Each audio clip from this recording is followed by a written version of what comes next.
आपका HCN news में मैं हूं नीतीश पाठक। नुपुर शर्मा के बयान को लेकर इन दिनों देश में अलग ही बवाल मचा हुआ है। नुपुर शर्मा के बयान के विरोध में बीते जुमे के नमाज के बाद हिंसक प्रदर्शन देखने को मिला। इसी विषय पर हम बात करेंगे। आज मेरे साथ विश्व हिंदू परिषद दिल्ली प्रदेश के मंत्री सुरेंद्र गुप्ता जी हैं। गुप्ता जी, आपका बहुत स्वागत है HCN न्यूज में। जी, बहुत बहुत स्वागत। मेरा पहला सवाल आपसे यही रहेगा कि जिस तरीके से नुपुर शर्मा ने पैगंबर साहब के खिलाफ एक कथित टिप्पणी किया है उन्होंने, इस पर आपका क्या राय है? नहीं, देखिए, मेरा बड़ा सीधा सा राय ये है कि हर आदमी को जो उसका काम है वो करना चाहिए। दूसरे के काम में घुसेंगे तो एक्सीडेंट होगा। जी। जैसे संजय गांधी बहुत अच्छे एडमिनिस्ट्रेटर थे, लेकिन वो हवाई जहाज चलाते हुए मारे गए। राजीव गांधी बहुत अच्छे पायलट थे, लेकिन वो सरकार चलाते हुए मारे गए। देश में जो भारतीय जनता पार्टी की सरकार है, उनका नारा है सबका साथ, सबका विकास, सबका विश्वास। और नुपुर शर्मा वहाँ टीवी डिबेट में भारतीय जनता पार्टी के प्रवक्ता के नाते से बैठी थी। तो धार्मिक क्षेत्र उनका फील्ड ऑफ प्ले नहीं है, इस कारण से ये एक्सीडेंट हुआ। वो प्रधानमंत्री की जन कल्याण योजनाओं पर बोलती, भारतीय जनता पार्टी के ऊपर बोलती, तो ये एक्सीडेंट शायद ना होता। अब नुपुर शर्मा ने कुछ बोला तो ये टीवी डिबेट्स आए दिन चलती रहती हैं। नुपुर शर्मा ने कुछ सीधा जाकर के नहीं बोल दिया। पहले वहां बैठे थे तस्लीम रहमानी, उन्होंने कुछ प्रोवोकेशन की, शिवलिंग के बारे में कुछ उन्होंने गलत सही बोला। उसके कारण से भावावेश में नुपुर शर्मा ने भी कुछ बोला कि अगर आप ऐसा बोलेंगे तो, और हम अगर ऐसा बोलें तो क्या होगा। तो ये आप मीडिया के लोग हैं, मेरे से बेहतर आप जानते हैं कि जिस प्रकार के आप प्रश्न पूछते हैं और जिस प्रकार से आप ये डिबेट चलाते हैं, तो उसमें ये सब प्रोवोकेशन और उसके जवाब सवाल ये सब चलते रहते हैं। तो उसके बारे में हमारा कुछ कहना नहीं। तो सर, नुपुर शर्मा के बयान पर VHP का क्या स्टैंड है? नहीं, हमने नुपुर शर्मा का जो बयान है वो आया था 28 मई को। ठीक, अगर हमारा कोई स्टैंड होता या हमने कुछ कहना होता तो हम उसी समय कहते। हमने नुपुर शर्मा के बयान के बारे में कभी भी कोई स्टैंड नहीं लिया, क्योंकि हमारा कोई कारण भी नहीं बनता कि भाजपा के प्रवक्ता के बारे में हम कोई स्टैंड लें। हमारा विश्व हिंदू परिषद के कोई प्रवक्ता होता तो हम उसके बारे में जरूर स्टैंड लेते। नुपुर शर्मा भी यदि विश्व हिंदू परिषद की प्रवक्ता होती हम जरूर स्टैंड लेते। लेकिन 10 जून को जुम्मे की नमाज के बाद पूरे देश में उन्मादी हिंसक प्रदर्शन हुए और उसके साथ साथ गैर कानूनी सामूहिक बलात्कार के और हत्या के फतवे जारी हुए, तो हमने उसके विरोध में स्टैंड लिया कि ये देश संविधान से चलता है, कानून से चलता है। यहाँ की अदालतों ने बड़े बड़े ऐतिहासिक निर्णय दिए हैं, इसलिए यहाँ ये जिस प्रकार के इस्लामिक राष्ट्रों में फतवे जारी होते हैं वो फतवे यहाँ नहीं चल सकते। इस प्रकार के फतवे जारी करने वाले जो भी लोग हैं उनके ऊपर कानूनी कार्रवाई होनी चाहिए। लेकिन वहीं दूसरी तरफ सर, जिस तरीके से पथराव किया गया, आगजनी की गई, सरकारी संपत्ति को नुकसान पहुंचाया गया, तो अखिलेश यादव ने कहा कि कोई पथराव नहीं हुआ है, कोई आगजनी नहीं हुई है, शांतिपूर्वक प्रदर्शन हुआ है। हाँ, अखिलेश जी हो गए या केजरीवाल जी हो गए या ममता बनर्जी हो गई, इनको केवल हिंसा जो है वो हिंदू की ही दिखती है। इनको बाकी देश के अंदर कोई दूसरी हिंसा दिखती ही नहीं है। तो इसलिए अखिलेश जी क्या कहते हैं उस बात को आज उत्तर प्रदेश में ही लोग नहीं सुन रहे, नहीं तो दूसरी बार नहीं हारती समाजवादी पार्टी उत्तर प्रदेश में। वो आज भी लोगों को बांटने की राजनीति और वोट बैंक की राजनीति के तहत सारी स्टेटमेंट्स देते हैं। इसलिए वो एक इतने बड़े प्रदर्शन जो मीडिया में चले, सारे हिंदुस्तान में देखे, और वो कहते हैं उसके अंदर सब कुछ शांतिपूर्ण था, तो वो बताएं कि अगर गैर कानूनी फतवे नहीं दिए गए तो वो उसके बारे में बताएं, और अगर दिए गए तो वो ये कहने का साहस करें कि जो शांतिपूर्ण लोग हैं उनके बीच में जो ये गैर कानूनी फतवे देने वाले लोग हैं जिन्होंने हिंसा भड़काने का प्रयत्न किया, इनको पकड़ो और जेल में डालो। तो सबको लगेगा कि वास्तव में ये सबके नेता हैं। नहीं तो फिर हर कोई एक संप्रदाय का नेता है, वो अपने हिसाब से इस देश के बारे में नफे नुकसान के आधार पर बात करते हैं। वही बात अखिलेश जी कर रहे हैं। लेकिन जिस तरीके से योगी आदित्यनाथ ने सर दंगाइयों पर, हिंसा करने वाले लोगों पर बुलडोजर से कार्रवाई कर रहे हैं, इस पर आपकी क्या राय है? देखिए, योगी आदित्यनाथ जी के बारे में एक छवि जो निकल करके आई है, वो दूसरी बार उत्तर प्रदेश जैसे बड़े राज्य के मुख्यमंत्री बने हैं, उनकी एक जो छवि निकल के आई है वो एक सख्त प्रशासक की निकल करके आई है। और वो केवल ये जो हिंसा के प्रबंध के बारे में ही नहीं, कोरोना के प्रबंध के बारे में भी वैसे ही निकल करके आई है। और उन्होंने उत्तर प्रदेश जैसे राज्य को, बड़े राज्य को संभाला भी है, लोगों से छोटे छोटे राज्य नहीं संभाल रहे। तो वो एक प्रशासक होने के नाते से हाथ बांध करके तो बैठ नहीं सकते। तो जो लोग दंगे को भड़काते हैं और भड़का करके निकल जाते हैं, या उनके बच्चे भी बाहर के विदेशों में पढ़ रहे हैं या अन्य राज्यों में पढ़ रहे हैं, तो यहां तो जो बच्चे मरेंगे, चाहे वो हिंदू मुसलमान, वो तो उत्तर प्रदेश के बच्चे मरेंगे। तो वो अपने राज्य में नहीं चाहते कि इस प्रकार की हिंसा मेरे राज्य में हो। तो उसके लिए उनको जो उपाय ठीक लग रहा है वो कर रहे हैं। और ये किसी भी मुख्यमंत्री को या प्रशासक को, अगर उसको प्रशासन चलाना है, शासन चलाना है, तो उसको जो वैधानिक उपाय करने चाहिए वो करते हैं। कुछ लोगों को लगता है कि नहीं, अदालत के निर्णय की प्रतीक्षा करनी चाहिए, अदालतों के अंदर मुकदमों में जाना चाहिए। तो कोई भी एक ऐसी प्रॉपर्टी तो मुझे लगता नहीं जो उन्होंने गिरा दी हो जो कि बिल्कुल नक्शे से बनी हुई हो, जिसका नक्शा पास हो और उन्होंने कहा इस प्रॉपर्टी को गिरा दो। जो प्रॉपर्टियां गिरी होंगी वो वही होंगी जो अवैध होंगी, अनऑथोराइज तरीके से बनी हुई होंगी, और वो उनकी होंगी जो एक प्रकार से दबंग होंगे अपने क्षेत्र के। और ये दबंग ही हैं जो इस तरह के हिंसात्मक दंगे और प्रदर्शन करवाते हैं। तो वो उसको अपने तरीके से डील कर रहे हैं, ये मुख्यमंत्री का अधिकार है। लेकिन जमीयत उलेमाए हिंद हो गया, ओवैसी हो गए, वो कह रहा है कि असंवैधानिक तरीके से बुलडोजर की कार्रवाई हो रही है और मुसलमानों को टारगेट करके बुलडोजर को चलाया जा रहा है, एक समुदाय को निशाना बनाया जा रहा है। हाँ, दो बातें इसमें आपने कहा है। पहली बात आपने कही है कि असंवैधानिक तरीके से कार्रवाई हो रही है। तो अभी सर्वोच्च न्यायालय में मामला चला गया है। कल सर्वोच्च न्यायालय में उसकी सुनवाई हुई थी और सर्वोच्च न्यायालय ने उत्तर प्रदेश सरकार से जवाब मांगा है कि जितनी भी डेमोलिशन हुए हैं उनका पूरा हमको सिलसिलेवार जवाब दाखिल किया जाए। तो वो संवैधानिक था कि असंवैधानिक था, इसका निर्णय तो उच्चतम न्यायालय में हो जाएगा। दूसरी बात, वो कह रहे हैं कि टारगेट करके कार्रवाई हो रही है। तो टारगेट करके कार्रवाई इसलिए हो रही है क्योंकि एक ही समुदाय ये सब कर रहा है, दूसरा समुदाय कर नहीं रहा। अगर वो भी दूसरा समुदाय भी करे तो उनके ऊपर भी कार्रवाई होगी। लेकिन अब कर एक समुदाय रहा है तो दोनों पर कैसे कार्रवाई कर सकते हो?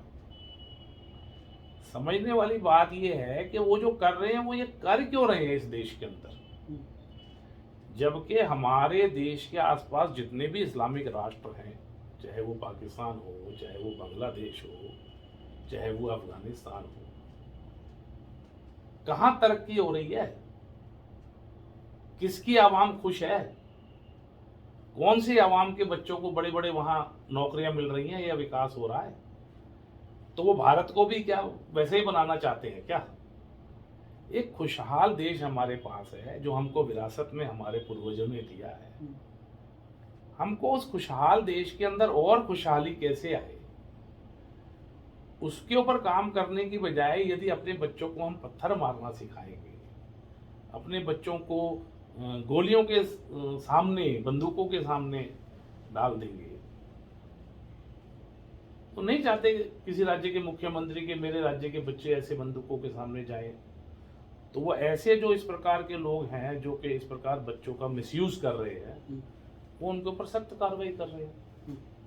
सर, अलकायदा प्रमुख जवाहिरी ने कहा है कि एक भड़काऊ बयान दिया है, उकसाने वाला बयान दिया उन्होंने, और कहा है कि मुसलमान इस्लामिक जिहादी जितने भी हैं उनको अपना रोल मॉडल बनाएं। तो इस प्रकार के बयान से कितना प्रभाव पड़ेगा समुदाय को? देखो, पड़ेगा। भारत में हर बात जो है ना, ये भारत की संस्कृति में है कि हम हर बात को सुनते हैं और उसको कहीं ना कहीं हम जल्दी, मतलब हमारे रिसेप्टिव पावर ज़्यादा है इस मामले में।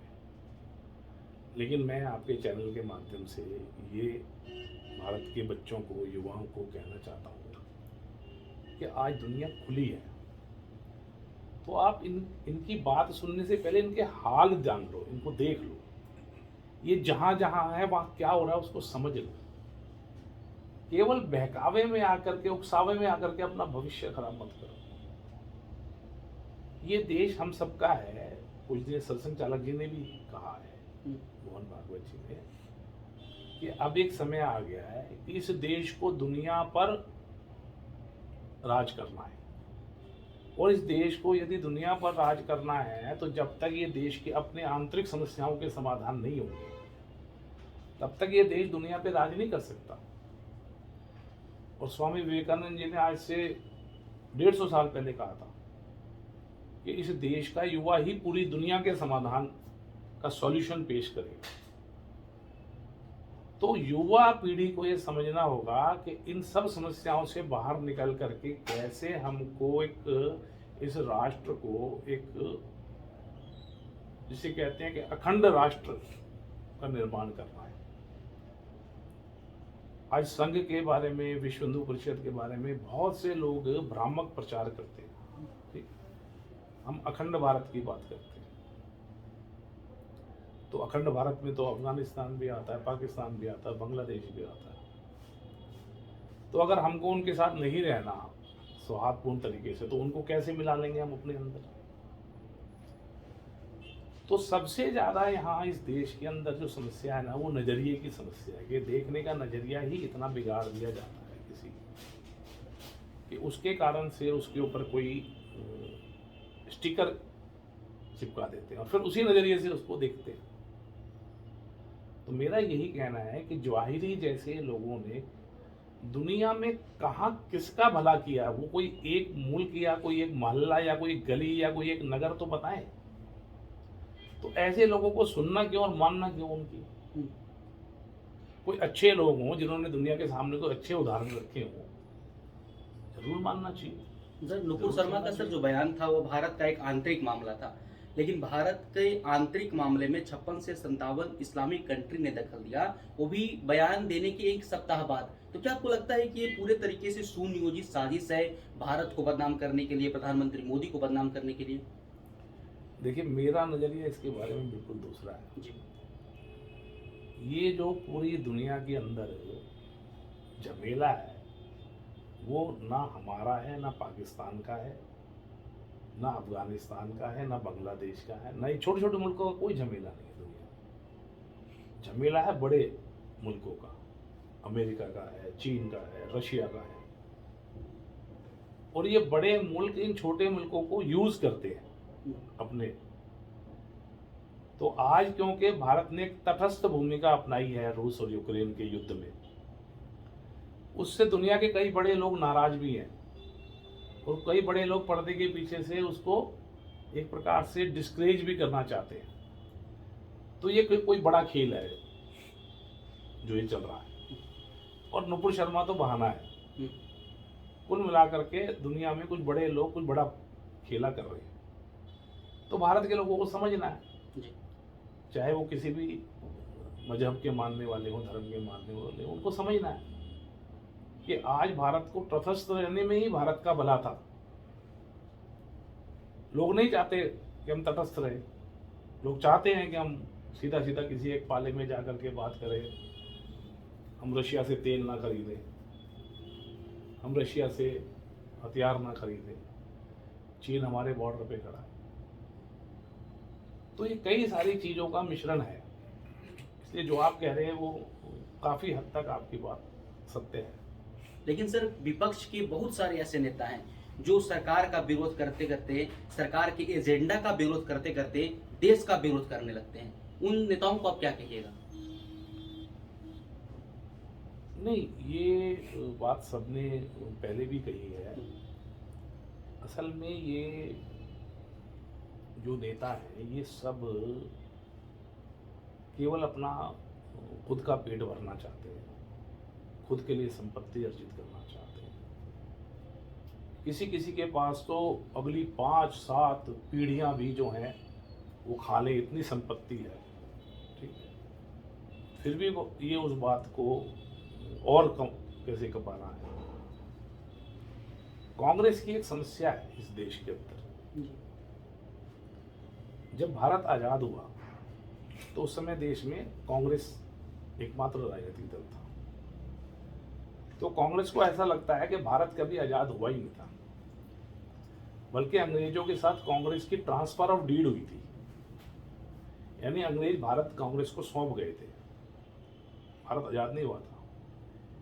अब क्योंकि वो ट्रांसफर ऑफ डीड थी तो कांग्रेस को इस देश को लूटने का सबसे ज्यादा अधिकार है। और आज आप देख ही रहे हो, ईडी में राहुल गांधी पेश हो रहे हैं तो पूरे देश के अंदर कांग्रेस ने क्या तमाशा खड़ा कर रखा है। अरे बाकी भी तो लोग जा ही रहे हैं, अगर तुमने कुछ नहीं कर रखा तो इतना परेशान क्यों। और कोई बड़ी बात नहीं कि और 4 दिन बाद आपको पता चले कि राहुल गांधी भी ये कहें कि कोरोना के कारण से मेरी याददाश्त चली गई है। तो इसलिए देश के विरोधी तो ये जब सरकार में थे तब भी थे, तब भी इन्होंने कुछ नहीं किया देश के लिए। आज देश को एक ऐसा प्रधानमंत्री मिला है जो 365 दिन काम करता है, विदाउट लीव काम करता है, 24 में से 18 घंटे काम करता है।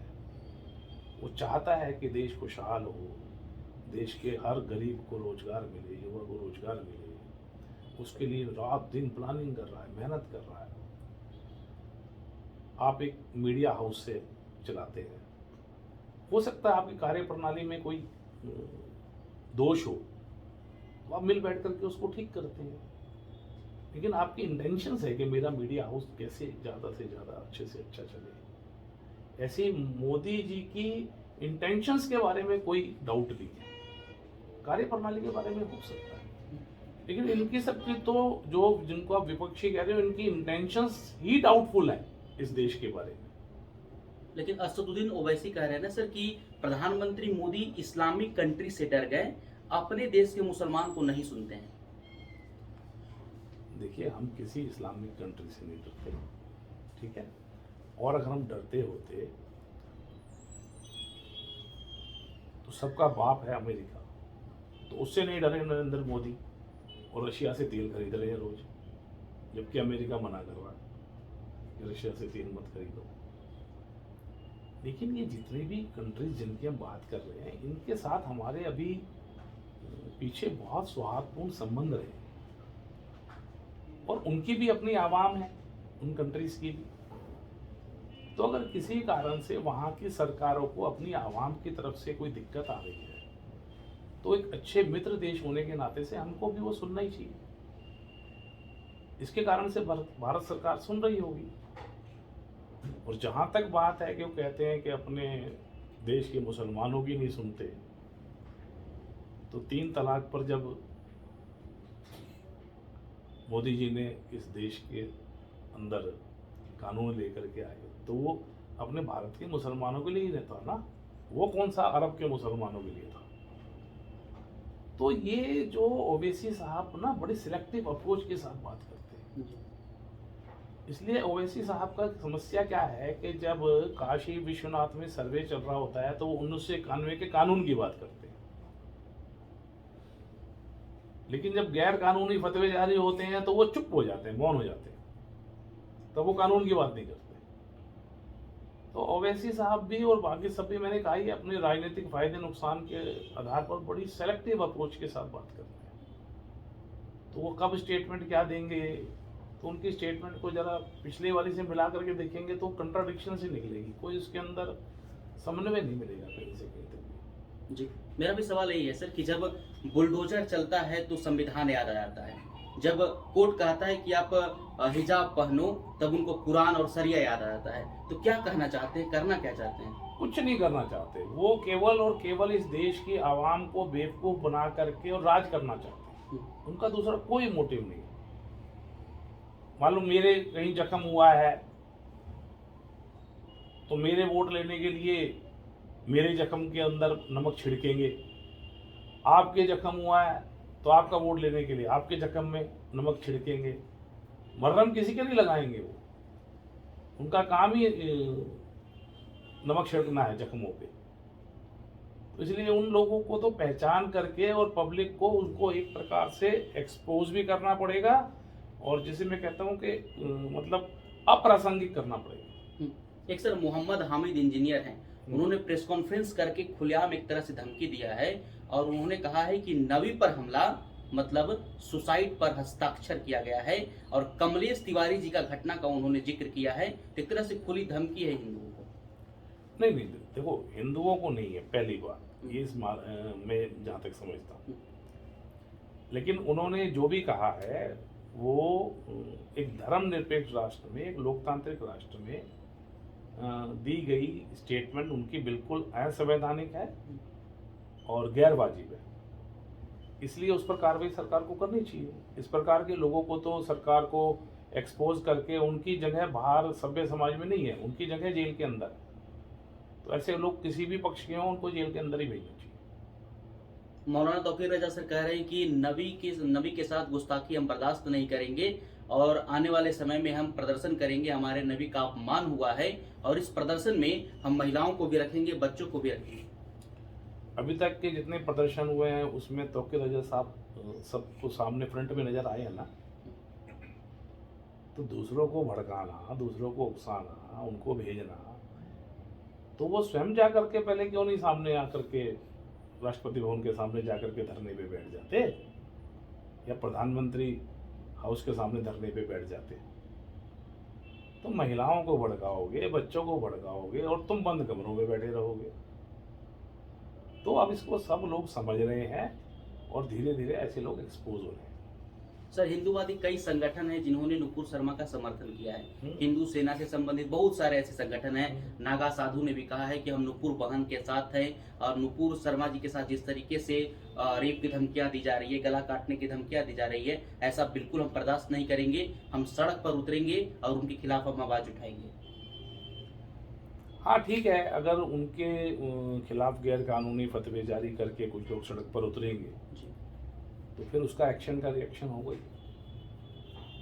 लेकिन मेरा अभी भी यही मानना है कि अगर किसी ने कोई गलत स्टेटमेंट दी है तो उसके लिए देश में संविधान है, अदालतें हैं, कानून है, और उन पर काफ़ी सारी FIR कई जगह लोगों ने की भी है।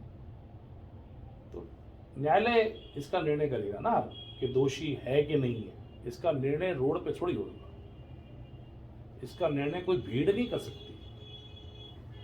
और जिस दिन भीड़ निर्णय करने लगेगी तो लोगों को समझना पड़ेगा कि फिर भीड़ किस तरफ ज्यादा है। तो क्या आपको ऐसे भीड़ को निर्णय करने के अधिकार देने हैं क्या? तो ये भारत की जनता को, चाहे वो किसी भी पक्षी हो, तो समझना पड़ेगा कि किसी भी भीड़ को निर्णय करने का अधिकार हमको नहीं देना है। सोशल मीडिया पर सर आए दिन बातें चल रही है कि अगर हम पैगंबर साहब के खिलाफ कोई टिप्पणी किया, ठीक है, गलत है, उसके खिलाफ विरोध हो रहा है, लेकिन हमारे प्रभु आराध्य हो गए, महादेव हो गए, कोई माता सीता को लेकर गलत टिप्पणियां करता है, तो उसके खिलाफ इस प्रकार का इतना बड़ा बवाल खड़ा नहीं होता है। क्या हमारे वो आराध्य नहीं है? नहीं, मैंने आपको देखो समझना पड़ेगा, ये ना दर्शनों का डिफरेंस है। हिंदू दर्शन एक अलग प्रकार का दर्शन है। तो यहां सबको सुनने की संस्कृति है। वो गलत बोल रहा है तो भी उसको सुनने की संस्कृति है। और एक पहचानने की भी इस संस्कृति के अंदर एक मादा है कि कौन लोग किस मोटिवेट के तहत बोल रहे हैं, है ना। किसी आम मुसलमान ने शिवलिंग का मजाक नहीं उड़ाया। अब कुछ लोग हैं जो समझते हैं कि शिवलिंग का मजाक उड़ा करके मुसलमानों के वोट हमें थोक में मिल जाएंगे। तो उसमें केवल मुसलमान ही नहीं है, उसके अंदर ऐसे भी नेता हैं जो मुस्लिम वोट बैंक के ऊपर अपनी राजनीति चलाते हैं। तो इसलिए हिंदुओं के आराध्य देव के बारे में किसी ने कुछ बोल दिया तो उससे उस आराध्य देव के बारे में कोई बहुत ज़्यादा दुनिया में उसको अपयश हो गया, ऐसा हिंदू दर्शन नहीं मानता। हमारे आराध्य देव जो हैं वो सक्षम हैं पूरी दुनिया का मार्गदर्शन करने में। तो ये जो छोटे मोटे टीवी पर डिबेट करते हैं और जो टीवी की डिबेट में उनका फॉलोअर्स कैसे बढ़ जाएं, या ट्विटर पर उनके फॉलोअर्स कैसे बढ़ जाएं, या फेसबुक पर उनके फॉलोअर्स कैसे बढ़ जाएं, और उसके कारण से जो सस्ती लोकप्रियता प्राप्त करने के लिए जो इस प्रकार की बातें करते हैं, इस प्रकार के लोगों को एक प्रकार से आम समाज को उनको नेग्लेक्ट करना पड़ेगा और उनको रिजेक्ट करना पड़ेगा। ठीक है, बहुत धन्यवाद सर, आपने अपना बहुमूल्य समय